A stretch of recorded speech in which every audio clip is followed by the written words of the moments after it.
अच्छा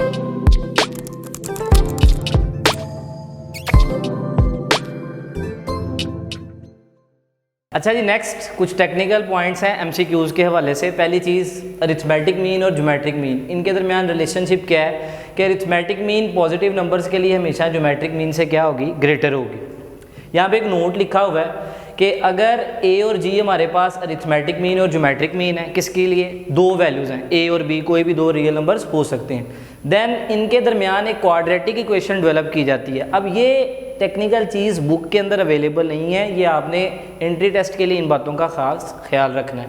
क्या फार्मूला बनता है या क्या क्वाड्रेटिक इक्वेशन डेवलप होती है, x square minus 2ax plus g square. A किसको रिप्रेजेंट कर रहा है, अरिथमेटिक मीन को, जी किसको रिप्रेजेंट कर रहा है, ज्योमेट्रिक मीन को। यानी पेपर में क्वेश्चन किस तरह से बन सकता है, आपको अरिथमेटिक मीन की वैल्यू दे दी जाए और फ़र्ज़ कर लिया अरिथमेटिक मीन है 3 और ज्योमेट्रिक मीन फ़र्ज़ कर लिया 2 है, तो हम इधर इक्वेशन किस तरह से बनाएंगे, एक्स स्क्वायर माइनस 2 इंटू 3 कितना हो जाएगा 6, और यहाँ पे 2 का स्क्वायर कितना हो जाएगा 4 हो जाएगा। इस तरीके से इक्वेशन डेवलप की जा सकती है।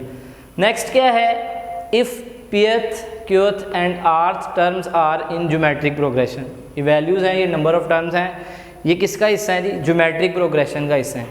तो इन पोजीशन वाली वैल्यूज़ जो हैं, यानी फर्स्ट टर्म, सेकंड टर्म और थर्ड टर्म, इनके जो n वाली वैल्यूज़ हैं यानी 1 2 और 3, उनको मिला के अगर प्रोग्रेशन बनाए तो कौन सा प्रोग्रेशन बनता है, अरिथमेटिक प्रोग्रेशन।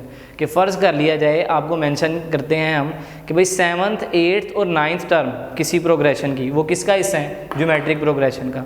तो ये जो 7 8 9 है, इनका अगर प्रोग्रेशन बनाया जाए तो वो कौन सा प्रोग्रेशन बनेगा, अरिथमेटिक प्रोग्रेशन बन जाएगा। इसी तरह फ़र्ज़ कर लें आपको कह दिया जाता है 3 नंबर्स अरिथमेटिक प्रोग्रेशन में भी मौजूद हैं और उनको मिला के ज्योमेट्रिक प्रोग्रेशन भी बन सकता है। तो ये सिर्फ़ और सिर्फ एक केस में पॉसिबल है जब तीनों नंबर्स आपस में क्या होंगे, इक्वल होंगे। जैसे 2 2 2, अब उनके दरमियान डिफरेंस लें तो 0 डिफरेंस आएगा और रेशो लें तो क्या आएगी, 1 1 आएगी। इस वजह से हमने इसको मैंशन किया। नेक्स्ट है, if A B C are in arithmetic progression then, फ़र्ज़ कर लें कि हमारे पास 3 नंबर्स हैं, वो अरिथमेटिक प्रोग्रेशन का हिस्सा हैं, ठीक है जी। अब एक सिंपल वेरिएबल ले लिया और उसकी पावर लेते गए 1 2 3, तो उनसे जो नया प्रोग्रेशन बनेगा वो प्रोग्रेशन क्या कहलाएगा, ज्योमेट्रिक प्रोग्रेशन, ठीक है जी। यानी अगर कोई पावर वाला फंक्शन हमारे पास ज्योमेट्रिक प्रोग्रेशन है तो उसकी पावर्स को इकट्ठा करें तो अरिथमेटिक बन जाता है, और पावर्स वाली वैल्यूज़ को मिलाएं तो ज्योमेट्रिक प्रोग्रेशन बन जाता है, ठीक है जी। Values of recurring decimal, book के अंदर इसका एक लेंथी मेथड है, लेकिन ई कैट में हमने क्या चीज़ सीखनी होती है कि कम टाइम में वर्किंग को किस तरह से यूज़फुल बनाया जाता है।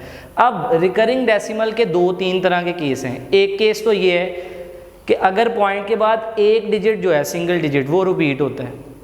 फिर दूसरा केस क्या है कि पॉइंट के बाद 2-2 डिजिट्स जो हैं वो कंटिन्यूसली रिपीट होते चले जाते हैं। तीसरा केस, पॉइंट के बाद 3 डिजिट्स 4 डिजिट्स जितने मर्जी बनाते चले जाएं, आप इसको जनरलाइज कर लेंगे। इसके लिए रिकरिंग फ्रैक्शन निकालने का तरीका क्या है हमारे पास, कि जो वैल्यू रिपीट हो रही है, अगर एक डिजिट सिंगल रिपीट हो रहा है तो फार्मूला क्या है, b/10 की पावर 1 - 1, ठीक है जी। फ़र्ज़ कर लें हमारे पास वैल्यू है 0.5, उसके ऊपर 2 डॉट लगे हुए हैं, वो 0.555 कंटिन्यूसली रिपीट हो रहा है, तो हम क्या करते हैं 5/10 की पावर 1 - 1, तो ये क्या बन गया 5/9 बन गया। इसको डिवाइड करेंगे तो आंसर इस तरीके से बन जाएगा। क्लियर है जी। नेक्स्ट टाइप 2 जो है, उसके अंदर हमारे पास 2 डिजिट्स अगर रिपीट हो रहे हैं तो हम क्या फार्मूला बनाते हैं, उन दोनों डिजिट्स को लिखेंगे। ये मल्टीप्लाई नहीं हो रहे, दोनों डिजिट्स को इकट्ठा लिखना शो कर रहे हैं हम, और 10 की पावर कितनी आ जाएगी 2 - 1 यानी 99 बन जाएगा। ये वैल्यू क्या है 0.37 कंटिन्यूसली रिकरिंग फ्रैक्शन के अंदर रिपीट हो रहा है। तो हमने क्या किया, ये ए बी आ गया यानी 37/10 की पावर 2 - 1, तो फार्मूला के मुताबिक वैल्यू क्या बन गई हमारे पास 37/99 हो गया। नेक्स्ट अगर थर्ड टाइप को देखें कि 3 डिजिट्स रिपीट हो रहे हैं, तो फिर फार्मूला क्या बन जाएगा, ए बी सी ऊपर आ जाएगा, नीचे 10 की पावर 3 - 1 यानी 999 बन जाता है। उसके अकॉर्डिंग हमने एक फ्रैक्शन लिखी है रिकरिंग वैल्यूज़ में 0.234। अब ये ए बी और ये सी है, इनको लिख लिया, 10 की पावर 3 - 1, 10 की पावर 3 कितना बन जाता है 1000 - 1 999, इनको डिवाइड करेंगे तो दोबारा आपके पास ये फ्रैक्शन ही आएगी। ये तो 3 सिंपल केसेस है कि अगर पॉइंट के बाद जो भी डिजिट है वो रिपीट हो रहा है, 1 डिजिट, 2 डिजिट या 3 डिजिट। लेकिन समटाइम्स ऐसा भी होता है कि पॉइंट के बाद जो सिंगल डिजिट है वो रिपीट नहीं होता, एक डिजिट छोड़ के दूसरा या तीसरा डिजिट रिपीट होता है। तो उस केस में हमारे पास एक स्पेशल फार्मूला है, उसको याद रखना है आपने कि फ़र्ज़ कर लें रिकरिंग फ्रैक्शन किस तरह से है, एक्स वाई डॉट, यानी वाई वाली टर्म्स जो है कंटिन्यूसली रिपीट हो रही हैं और फर्स्ट वैल्यू जो है वो रिपीट नहीं हो रही। इसमें x डिनोट करता है किसको, नंबर ऑफ डिजिट्स, ठीक है जी, इन x capital X, and y small जो है वो डिजिट को शो कर रहा है कि नंबर ऑफ डिजिट्स किसके अंदर, कैपिटल Y के अंदर। अब फॉर्मूला क्या है, r equals to capital X Y, ये x और y मल्टीप्लाई नहीं हो रही, सिर्फ कम्बिनेशन को शो कर रहे हैं कि दो वैल्यूज़ को इकट्ठा करके लिख देना है, माइनस कैपिटल x ओवर 10 की power small x plus y minus 10 की पावर x, स्मॉल x और स्मॉल y ये नंबर ऑफ डिजिट्स हैं किस चीज़ के, कैपिटल X और कैपिटल Y के। कैपिटल X जो है वो क्या चीज़ है, इस फ्रैक्शन से हम देख सकते हैं ये वैल्यू है हमारे पास 0.4362। कैपिटल X शो करता है उस हिस्से को जो रिपीट नहीं हो रहा और कैपिटल Y उस वैल्यू को शो करता है जो रिपीट हो रहा है। यानी ये हमारे पास कैपिटल X आ गया 43, 62 आ गया कैपिटल Y, और स्मॉल x क्या है, कैपिटल X के अंदर नंबर ऑफ डिजिट्स कितने हैं, 2, और कैपिटल Y के अंदर नंबर ऑफ डिजिट्स कितने हैं, वो भी 2 हैं। ठीक है जी। अब इस केस में इजीली हम कैलकुलेशन कर सकते हैं, कैपिटल X और Y दोनों इकट्ठा करके लिख दिए, ये मल्टीप्लाई नहीं करना, सिर्फ इकट्ठा करके वैल्यूज़ को लिख दिया। फिर जो कैपिटल X वाली वैल्यू उसको सब्सिट्यूट किया हमने यहाँ पे, 10 की पावर 4 कैसे आई, 2 + 2, स्मॉल x भी 2 है, स्मॉल y भी हमारे पास कितना है, 2 है, दोनों को प्लस कर दिया, 10 की पावर 4 आ गई। फिर 10 की पावर स्मॉल x कितना था, 2 थी हमारे पास उसकी वैल्यू, वो चीज़ हमने लिख दी। 10 की पावर 4 हमारे पास जो है वो 10,000 बन जाता है, और 10 की पावर 2 जो है वो 100 बन जाता है। 10,000 में से 100 माइनस कर दें तो 9,900 बच गया। ऊपर वाली वैल्यूज़ को सिंप्लीफाई किया तो ये फ्रैक्शन हमारे पास आ जाती है। ठीक है जी। अब ज्योमेट्रिक मीन और इस तरह की रिकरिंग फ्रैक्शंस के बाद लास्ट नंबर आता है ज्योमेट्रिक सीरीज़ का।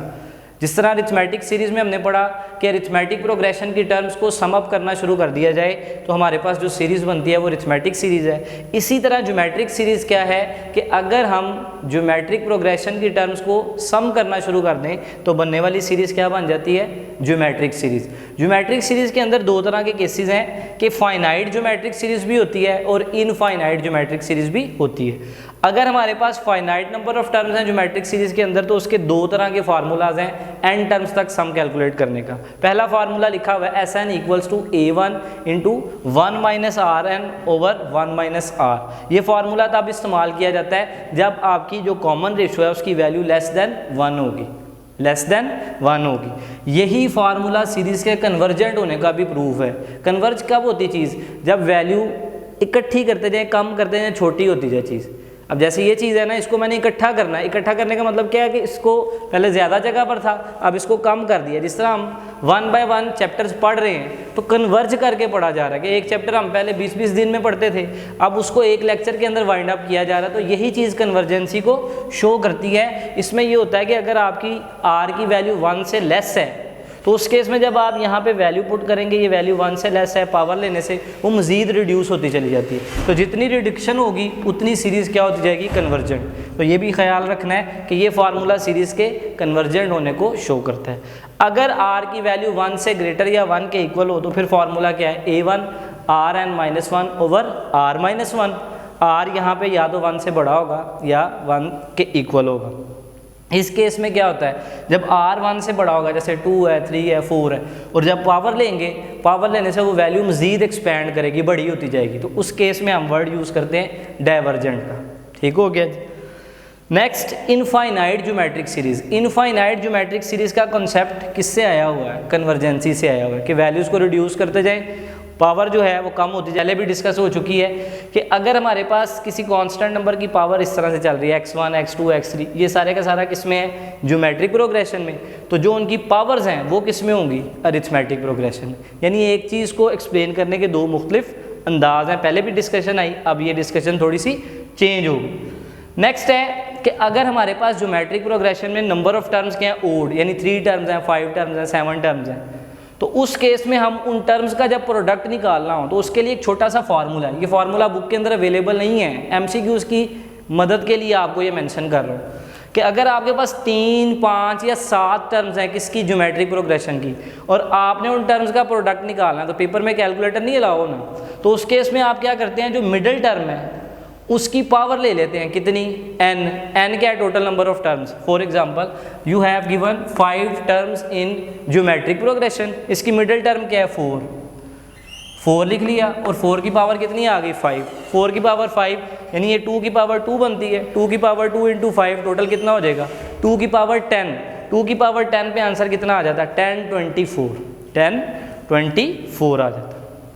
इसी तरह अगर हमने इवन नंबर ऑफ वैल्यूज़ को कैलकुलेट करना है कि हमारे पास जो नंबर ऑफ वैल्यूज़ हैं वो 5 की बजाय कितनी हो जाती हैं, 6 हो जाती हैं या 8 हो जाती हैं, उस केस में हम कैलकुलेशन कैसे करते हैं कि geometric mean of middle terms, यानी ये हमारे पास 6 वैल्यूज़ थी, इनकी ये 2 मिडल टर्म्स हैं, इन दोनों वैल्यूज़ की आपने क्या लेनी है, ज्योमेट्रिक मीन, 8 4 32 आ गया, स्क्वायर रूट ले लिया साथ, और ऊपर पावर कितनी आ गई, 6, ये चीज़ मेंशन कर दी, ठीक है जी। तो ये टोटल पावर 32 के केस में इसके साथ सिंप्लीफाई होगा तो 2 की पावर कितनी बच जाती है, 15 बच जाती है, ठीक होगी जी बात। अब लास्ट टॉपिक जो है इस चैप्टर का वो है हार्मोनिक प्रोग्रेशन। हार्मोनिक प्रोग्रेशन बजाते खुद क्या है, अगर आप अरिथमेटिक प्रोग्रेशन की टर्म्स का रेसिप्रोकल ले लें तो जो नया प्रोग्रेशन जनरेट होता है दैट इज़ हार्मोनिक प्रोग्रेशन, या अगर प्रोग्रेशन गिवन है और उस प्रोग्रेशन का रेसिप्रोकल ले लिया जाए तो नया बनने वाला जो प्रोग्रेशन है वो फिर क्या होना चाहिए, अरिथमेटिक प्रोग्रेशन। अब हार्मोनिक प्रोग्रेशन की जब भी आपने कोई टर्म निकालनी है तो उसका अपना कोई फार्मूला नहीं होता है टर्म कैलकुलेट करने का। हम क्या करते हैं, हार्मोनिक प्रोग्रेशन से पहले अरिथमेटिक प्रोग्रेशन में कन्वर्जन करते हैं, फिर अरिथमेटिक प्रोग्रेशन के अकॉर्डिंग उसकी टर्म निकाल के उस टर्म के आंसर का फिर क्या ले लिया जाता है, रेसिप्रोकल ले लिया जाता है, ठीक है। हाँ, हार्मोनिक प्रोग्रेशन के अगेंस्ट जो है हार्मोनिक मीन, उसको कैलकुलेट करने का हमारे पास फार्मूला होता है कि अगर हमने सिंगल हार्मोनिक मीन कैलकुलेट करनी है बिटवीन 2 वैल्यूज़ तो उसके लिए फार्मूला क्या है, 2ab over a plus B, a हमारी फर्स्ट टर्म और b हमारी जो सेकंड टर्म होगी। लेकिन अगर हमें एक से ज़्यादा हार्मोनिक मीन्स कैलकुलेट करनी है तो फिर हमें क्या करना पड़ेगा, गिवन नंबर्स को पहले अरिथमेटिक प्रोग्रेशन में कन्वर्ट करेंगे, अरिथमेटिक प्रोग्रेशन के अगेंस्ट टर्म्स निकालेंगे यानी अरिथमेटिक मीन्स निकाल के उन आंसर्स का दोबारा क्या करना पड़ेगा, रेसिप्रोकल कंसिडर करना पड़ेगा। अब कुछ इम्पॉर्टेंट नोट हैं जो कि आपको पेपर में पता होने चाहिए कि अरिथमेटिक मीन, ज्योमेट्रिक मीन और हार्मोनिक मीन इनके दरमियान क्या क्या रिलेशनशिप हैं। तो 2-3 तरह की बातें हैं। Arithmetic mean is always greater than geometric mean and geometric mean is always greater than harmonic mean. कब, जब आपके पास ए और बी दोनों ही क्या होंगे, पॉजिटिव रियल नंबर्स होंगे। और अगर हमारे पास a और b नेगेटिव वैल्यूज़ आ जाती है तो उस केस में a less than g and g less than क्या हो जाएगा, h कंसिडर होगा। और एक रिलेशनशिप क्या है कि अगर अरिथमेटिक मीन और हार्मोनिक मीन का प्रोडक्ट लिया जाए तो वो ज्योमेट्रिक मीन के स्क्वायर के इक्वल आ जाता है। फार्मूलाज आपके पास है, अरिथमेटिक मीन का फार्मूला क्या होता है, a plus B over 2, harmonic mean का क्या फार्मूला है, 2ab over a plus B, 2 से कैंसिल, a प्लस बी से कैंसिल हो जाएगा तो बच क्या जाता है हमारे पास, सिंपल ab जो कि ज्योमेट्रिक मीन का स्क्वायर है। इस चैप्टर के लास्ट में 2-3 तरह के फार्मूलाज हैं जो जनरल आपको पता होना चाहिए। वो क्या है कि अगर नेचुरल नंबर्स का सम या नेचुरल नंबर्स के स्क्वायर का सम या नेचुरल नंबर्स के क्यूब का सम, वो फार्मूलाज क्या है कि अगर तो सिंपल नेचुरल नंबर्स का सम हो तो वो किसके इक्वल होता है, n into n plus 1 over 2। अगर नेचुरल नंबर्स के स्क्वायर का सम हो तो वो किसके इक्वल है, n into n plus 1, 2n plus 1 over 6। या फिर n क्यूब यानी n नंबर ऑफ टर्म्स हैं हमारे पास क्यूब की सेंस में, तो वो चीज़ क्या आ जाती है, n into n plus 1 over 2 whole square. ठीक है जी, this is all about chapter number 6। Next हम बुक 2 स्टार्ट करेंगे इंशाल्लाह नेक्स्ट लेक्चर में।